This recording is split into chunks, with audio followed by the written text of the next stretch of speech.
পরিচিত কেউ আছে কিনা, তখন সে একটা নামই বলছে, সিদ্দিকুর রহমান। তখন আমার রুমে আফ্রিদিকে এক রাত রাখা হয়েছিল।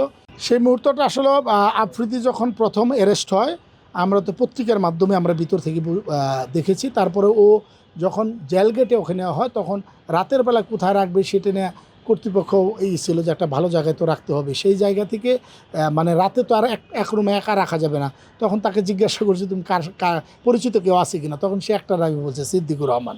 তখন আমার রুমে আফ্রিদিকে এক রাত রাখা হয়েছিল এবং তখন সে খুব ট্রমার ভিতরে ছিল। কারণ এরকম পরিবেশ তো আসলে ওর যে এইজ, ওর যে জায়গা বা ওর যে সিচুয়েশন, সেই জায়গা থেকে ও কখনো বিলো করে নাই। যেহেতু আল্লাহ উত্তম পরিকল্পনাকারী ওকে নিয়েছে, সেই জায়গায় সারা রাত আমি যখন তাহাজ্জুদের নামাজ পড়ি তখনও দেখেছি ছেলেটা বারবার উঠে আসতেছিল এবং তাকে সেখানে যতটুকু আমার সাধ্যে, আমার যেহেতু মিডিয়া কর্মী, আমার যেহেতু মিডিয়ার পরিবারের সন্তান, আমাদেরই সন্তান, আমি তাকে সেখানে খাবারের রাতের ব্যবস্থা করেছি। পরের দিন আলোচনা করে তাকে তার একটা রুম সেটেল করে দিয়ে সেখানে তার এই যে লোকদেরকে দিয়েছি তাকে স্বাভাবিক করার জন্য। আসলে ও তো আমার অনেক পরে গিয়েছে, আমি যেহেতু তখন ওই জেলখানাটাকে খাপ খাইয়ে নিয়েছি।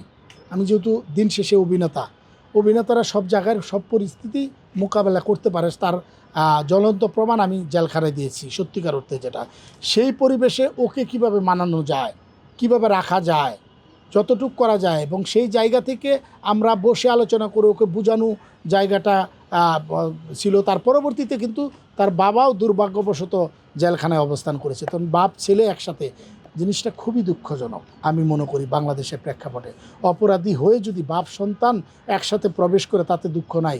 আমি মনে করি তাদের অপরাধ নাই, তারা আমার মতো নির্দোষভাবেই তাদেরকে ভিতরে দেওয়া হয়েছে।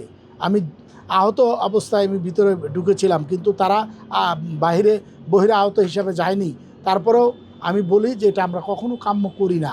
শুধু আফ্রিদির বাবার জীবনও নয়, সারা বাংলাদেশের নির্দোষ মানুষগুলো যেন জেলের ভিতরে এইভাবে না যায়।